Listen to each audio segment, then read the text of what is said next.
ఐటీలో ఎంట్రీ కావాలా? Training software engineer గా అజా కోడింగ్ ట్యూటర్ లో 2 వీక్స్ ట్రయల్ పీరియడ్ లో వెంటనే చేరండి. ప్లీజ్ నాన్న, మమ్మల్ని చంపొద్దు. నీ కాళ్ళు పట్టుకుంటా నాన్న. నీళ్లలో మునిగిపోతున్నాం నాన్న. మమ్మల్ని బయటకి తీ నాన్న.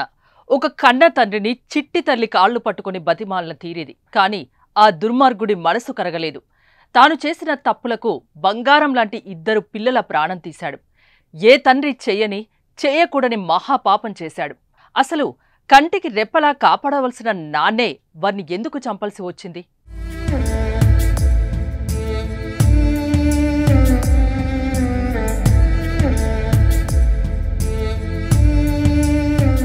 ప్రతి కుమార్తె మొదటి ప్రేమ ఆమె తండ్రి.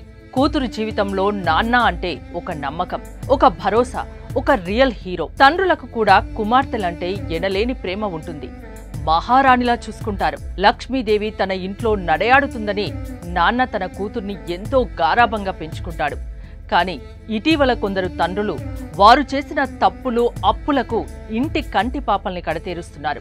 జాలి లేకుండా పసి పాపల్ని దారుణంగా చంపేస్తున్నారు. తాజాగా పల్నాడు జిల్లాలో ఇదే జరిగింది. పల్నాడు జిల్లా ఈపూరు మండలం వనికుంట గ్రామంలో ఒక దినపత్రిక విలేకరిగా పనిచేస్తున్న నాగాంజనేయ శర్మ తన స్తోమతకు మించి అప్పులు చేశాడు.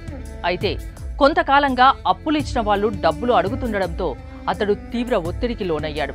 అదేవిధంగా తన భార్య అనారోగ్యంతో చాలా కాలంగా మంచాన పడడంతో మానసికంగా కుంగిపోయాడు. దీంతో తన 2 కుమార్తెలను చంపి తాను ఆత్మహత్య చేసుకోవాలనుకున్నాడు. ఈ నెల 21న తన 2 కుమార్తెలు 10 ఏళ్ల యామిని, 7 ఏళ్ల కావ్యను హాస్పిటల్లో చూపించాలంటూ తీసుకెళ్లి బైక్తో నేరుగా ముప్పాళ్ల కాలువలోకి తీసుకెళ్లాడు. దీంతో చిన్న కుమార్తె కావ్య కాల్వలో పడిన వెంటనే పూర్తిగా మునిగిపోయింది. పెద్ద కుమార్తె యామిని కాల్వలో పైకి తేలి నాన్న నాన్న అంటూ కేకలు వేస్తూ ప్రాణభయంతో తండ్రి కాళ్లు పట్టుకుంది. చంపొద్దని, రక్షించాలని వేడుకుంది. ప్లీజ్ నాన్న అంటూ బతిమాలింది. కానీ ఆ తండ్రి మనస్సు కరగలేదు. కాల్వ లోపలికి నెట్టి తండ్రి ఈత కొట్టుకుంటూ బయటకు వచ్చేశాడు. ఈ విషయాన్ని ఒక వ్యక్తి గమనించి తన వాహనం ఆపి నాగాంజనేయ శర్మ వద్దకు వెళ్లి నిలదీశాడు.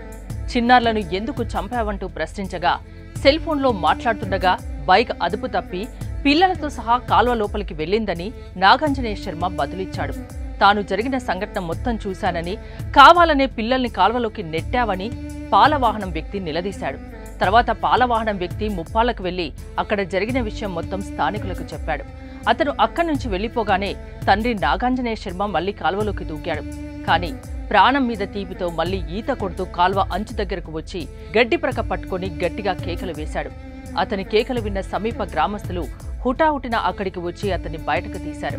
అనంతరం కాల్వలో గాలింపు చేపట్టి తన కుమార్తెలు యామిని, కావ్యల మృతదేహాల్ని బయటకు తీశారు. 2 కుమార్తెలను చంపిన నాగాంజనేయ శర్మను పోలీసులు అరెస్ట్ చేశారు.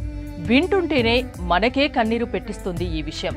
మరి 2 కుమార్తెలను చంపిన ఆ తండ్రి ఎంత కఠినాత్ముడో అర్థమవుతుంది. ఇలా తల్లిదండ్రులు చేసిన తప్పులు పిల్లల భవిష్యత్తును నాశనం చేస్తున్నాయి. వారి ప్రాణాలకు కూడా ముప్పు తెస్తోంది. కన్న బిడ్డల్ని కంటికి రెప్పలా కాపాడుకోవాల్సిన బాధ్యత తల్లిదండ్రులది. ప్రధానంగా తండ్రి ఈ బాధ్యతను తన భుజాన మోస్తాడు. తాను తిన్నా తినకపోయినా పిల్లల కడుపు నింపి వారిని జీవితంలో ఉన్నత స్థాయికి తీసుకెళ్లే వరకు నిద్రపోడు. ఈ సమయంలో ఎన్ని కష్టాలు వచ్చినా వెనకడుగు వేయడు. కానీ నాగాంజనేయ శర్మ లాంటి వారు తమ తప్పులకు పిల్లల్ని బలి చేయడం కలిచివేస్తోంది.